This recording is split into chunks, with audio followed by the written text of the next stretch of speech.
नमस्कार, स्वागत है आप सभी का न्यूज 18 मध्य प्रदेश छत्तीसगढ़ देख रहे हैं आप। मैं हूं अपर्णा मौजम। वक्त हो गया है एमपी अब तक का। मध्य प्रदेश में कांग्रेस को एक और बड़ा झटका लगा है। दिग्विजय सिंह के करीबी पूर्व विधायक रामलाल मालवीय बीजेपी में शामिल हो गए हैं। भोपाल में मुख्यमंत्री डॉक्टर मोहन यादव और प्रदेश अध्यक्ष वीडी शर्मा ने उन्हें बीजेपी की सदस्यता दिलाई है। मालवीय कांग्रेस से 2 बार विधायक रह चुके हैं। उनके साथ कई और नेताओं ने भी बीजेपी की सदस्यता ली। इस मौके पर सीएम डॉक्टर मोहन यादव ने कांग्रेस पर हमला बोला। सीएम ने कहा कि कांग्रेस ने सत्ता में रहते हुए कुछ नहीं किया। वो मोदी सरकार की योजनाओं को बंद करने की लिखित गारंटी दे रहे हैं। मोदी लहर के कारण कांग्रेस के बड़े नेताओं की सिट्टी पिट्टी गुम है। कांग्रेस के लोग अभी से हार के कारण खोजने में जुटे हैं। इस मौके पर वीडी शर्मा ने कहा कि अंतिम छोर के व्यक्ति का कल्याण हमारा लक्ष्य है। आज हम 1 लाख नए कार्यकर्ताओं को बीजेपी की सदस्यता दिलाएंगे। हमें हर बूथ पर 370 नए वोट लेने हैं। ऐसे खिलाड़ी हैं, डॉक्टर्स हैं, आर्टिस्ट हैं, ऐसे अन्य समाज के लोग भी भारतीय जनता पार्टी की सदस्यता ग्रहण कर रहे हैं। रामलाल जी, मैं आपको सारे मित्रों को बधाई देता हूं और भारतीय जनता पार्टी के परिवार में आपने प्रधानमंत्री मोदी जी के नेतृत्व में जो विश्वास व्यक्त किया है, हम आपको विश्वास दिलाते हैं कि 2047 का विकसित भारत के संकल्प में आप भी सहयात्री शामिल होकर के आपकी भूमिका बनेगी। आज का दिन बहुत पवित्र है। आज पार्टी की स्थापना दिवस है। लगातार भारतीय जनता पार्टी अपने एक के बाद एक नए रिकॉर्ड तोड़ती जा रही है। दुनिया की सबसे बड़ी पार्टी बनने के बावजूद भी जड़ों से जुड़ करके जो काम कर रही माननीय मोदी जी के नेतृत्व में, माननीय नड्डा जी के, माननीय वीडी शर्मा जी के, हम सब उसका कदम कदम पे एहसास करते हैं। इसलिए नीचे से जुड़े हुए लोगों का जितना महत्व है, स्थापना दिवस पे आज जुड़ते हैं तो और आनंद आता है। आपको सबको आश्वस्त करता हूं कि सरकार विकास के मामले में भारत सरकार के साथ कदम से कदम मिला के चलेगी, लेकिन आपकी सबकी जनभावनाओं का भी ध्यान रखेगी और विकास के मामले में हम कोई कॉम्प्रोमाइज नहीं करेंगे। इंदौर के महू विधानसभा क्षेत्र से रामकिशोर शुक्ला ने बीजेपी में घर वापसी की है। विधायक उषा ठाकुर की मौजूदगी में उन्होंने बीजेपी ज्वाइन की। बता दें कि विधानसभा चुनाव से पहले वो बीजेपी छोड़कर कांग्रेस में शामिल हुए थे और विधायक उषा ठाकुर के खिलाफ महू से विधानसभा का चुनाव भी लड़ा।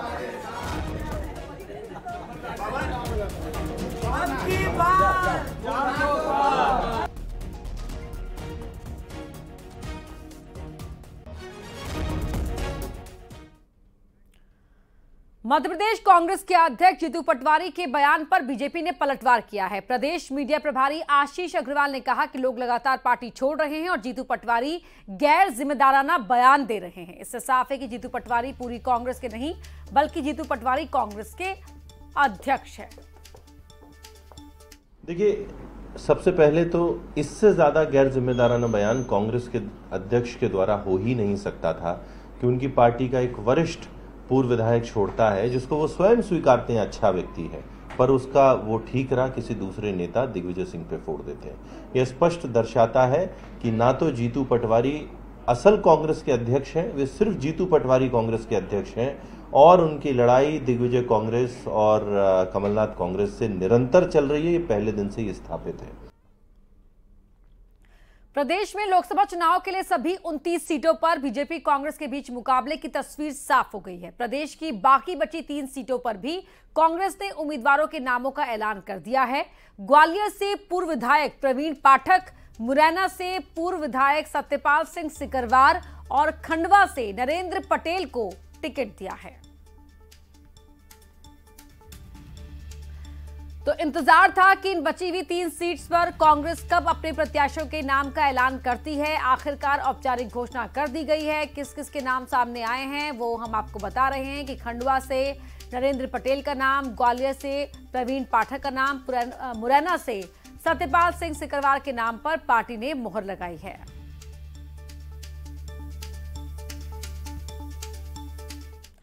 तो मुरैना सीट से कांग्रेस ने सत्यपाल सिकरवार को अपना उम्मीदवार घोषित किया है। कांग्रेस के उम्मीदवार सत्यपाल सिकरवार से बात की हमारे सहयोगी ने, सुनाते हैं आपको। कार्यकर्ताओं की पहली पसंद सत्यपाल सिंह सिकरवार उर्फ नीटू भैया को मुरैना लोकसभा सीट से प्रत्याशी बना दिया है। हमारे साथ मुरैना सीट से प्रत्याशी बने सत्यपाल सिकरवार जी है। सत्यपाल जी, पहले बीजेपी से विधायक रहे और अब एक कांग्रेस की तरफ से बड़ी जिम्मेदारी मिली है। निश्चित बात है, कांग्रेस की जीत तो नेतृत्व है। जो भरोसा मुझे व्यक्त किया है, मैं आपके माध्यम से कांग्रेस की सीट नेतृत्व को विश्वास दिलाना चाहता हूँ कि सीट कांग्रेस के झोले में जाने वाली है। लेकिन भैया, मुरैना में जातिगत समीकरण भी अगर देखें तो आपके सामने विपक्षी जो प्रत्याशी है वो भी ठाकुर ही है, तो क्या लगता है कि मतों का ध्रुवीकरण या इससे परिस्थितियां हो सकती है कुछ?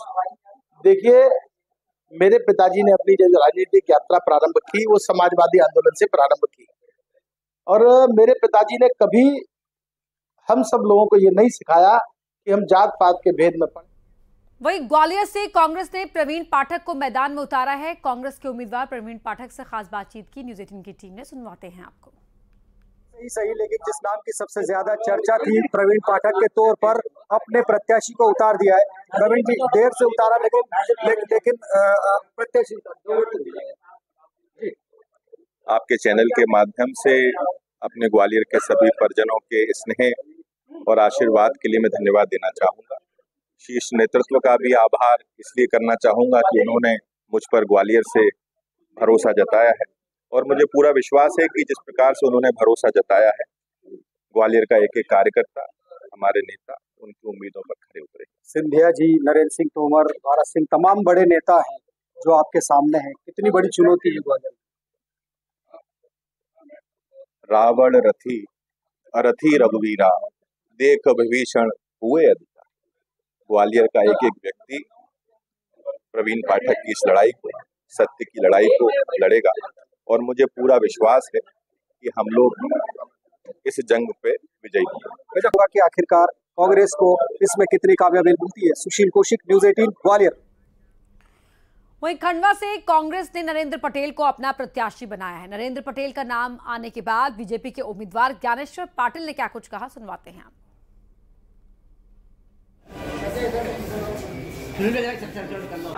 लोकसभा चुनाव के इस रण में आज खंडवा सीट की भी तस्वीर साफ हो गई है। यहां ज्ञानेश्वर पाटिल बीजेपी से प्रत्याशी हैं, तो वहीं कांग्रेस ने नरेंद्र पटेल को अपना प्रत्याशी बनाया है। ज्ञानेश्वर पाटिल हमारे साथ हैं। नरेंद्र पटेल कांग्रेस से प्रत्याशी, क्या प्रतिक्रिया? बहुत अच्छी बात है, नरेंद्र पटेल जी का स्वागत है कि पार्टी ने उनकी पार्टी ने उन पर विश्वास किया है और वो उनका काम करेंगे, हम हमारा काम करेंगे। कितना बड़ा चेहरा मानते हैं, कितनी बड़ी चुनौती? देखिए, चुनौती तो भारतीय जनता पार्टी ने छोटे से छोटे चुनाव को भी गंभीरता से लिया है, और हम कांग्रेस को कोई चुनौती मानते नहीं है। कांग्रेस की इस देश के लिए कोई चुनौती है भी नहीं। राम जी के सामने नतमस्तक हुए आप, इच्छा देवी से भी मनुहार की, क्या कहेंगे? देखिए, हम सब लोग सनातनी लोग हैं और हम भगवान पर हम सब लोग अगाध श्रद्धा है, विश्वास है, और हमारे रोम रोम में, कण कण में, हमारी हर सांस में, पेड़ पौधे में, हर जगह हम प्रभु को का वास मानते हैं। तो हम प्रभु से आशीर्वाद लेकर ही किसी भी काम की शुरुआत करते हैं। अमित जायसवाल, न्यूज 18 खंडवा। सीधी लोकसभा के चुनावी रण में उतरे केंद्रीय रक्षा मंत्री राजनाथ सिंह ने ऊर्जा धानी सिंगरौली में चुनावी जनसभा को संबोधित किया। इस दौरान उन्होंने एक राष्ट्र एक चुनाव करने पर जोर दिया। इस मौके पर सीधी लोकसभा प्रत्याशी के साथ ही कैबिनेट मंत्री प्रहलाद सिंह पटेल, राज्य मंत्री राधा सिंह और सिंगरौली के 2 और विधायक भी मौजूद रहे।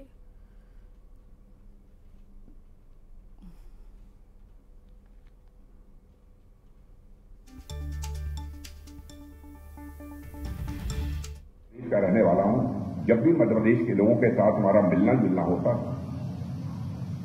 तो लोग ये कहते थे कि चाहे कोई कुछ भी कहे, सरकार यदि मध्य प्रदेश में किसी की बनेगी तो स्पष्ट बहुमत के साथ भारतीय जनता पार्टी की सरकार बनेगी।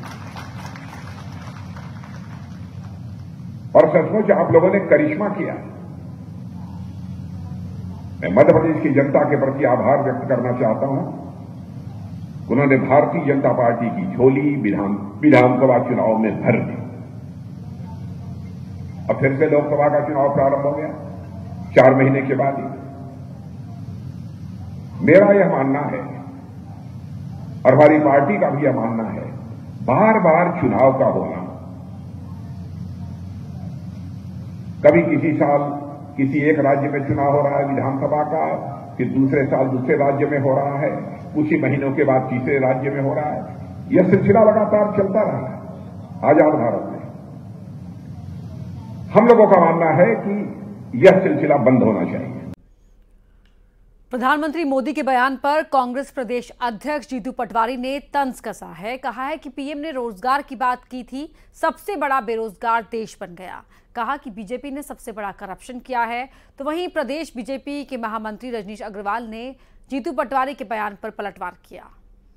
ये देश के प्रधानमंत्री ने जिस तरीके के देश बनाया है, आपने रोजगार की बात की थी, सबसे बड़े बेरोजगार देश बन गया। आपने करप्शन रहित देश की बात की थी, सबसे बड़ा करप्शन देश से इससे बड़ा करप्शन जो भारतीय जनता पार्टी ने किया दुनिया में नहीं हुआ है। आपने भ्रष्टाचारियों को जेल में भेजने की बात की थी, सब भ्रष्टाचारी बीजेपी में चले गए हैं। आपने देश में आर्थिक न्याय की बात की थी, आर्थिक अराजकता 10% लोगों के पास सबसे ज्यादा संपत्ति पहुंच गई और 90% लोग गरीब से गरीब हो गए।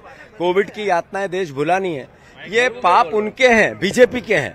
वो छुपाने के लिए कुछ भी मनगढ़ंत बातें बोले, ये ठीक नहीं। देखिए, कांग्रेसियों का दुर्भाग्य कहें कि कांग्रेस के कार्यकर्ताओं को शर्म आनी चाहिए कि उनका नेतृत्व घोषणा पत्र में जिस प्रकार की बातें लिखता है वो निसंदेह रूप से मुस्लिम लीग की बातें समझ में आती हैं। तुष्टीकरण की राजनीति, घनघोर तुष्टीकरण की राजनीति दिखाई पड़ती है। ये पूरी की पूरी पार्टी शकुनी बुद्धि वामपंथियों से घिर चुकी है और उसी तौर पर ये पूरी पार्टी काम कर रही है। इसमें कांग्रेस की जो गांधी जी की कांग्रेस है वो तो कभी दशकों पहले से। संस्कार धानी में कल प्रधानमंत्री मोदी का रोड शो होना है, जिसकी तैयारियों का जायजा लेने के लिए कैबिनेट मंत्री कैलाश विजयवर्गीय जबलपुर पहुंचे। उन्होंने रोड शो की तैयारियों का जायजा लिया और पीएम के रोड शो को ऐतिहासिक बताया। कहा कि मध्य प्रदेश की जनता पीएम के आगमन को लेकर उत्साहित है। एक आइकॉन रोड शो होगा और लोग जब भी रोड शो करेंगे तो कहेंगे जबलपुर जैसा रोड शो होना चाहिए। हमारी जबलपुर की टीम, माननीय राकेश सिंह जी, माननीय महापौर जी, माननीय जिलाध्यक्ष साहू जी, माननीय विधायकगण, सब लोग बहुत आत्मीयता के साथ लगे हुए हैं और मुझे उम्मीद है कि जबलपुर का रोड शो एक आइकॉन रोड शो होगा, एक माइलस्टोन रोड शो होगा और इसका प्रभाव पूरे मध्य प्रदेश में होगा।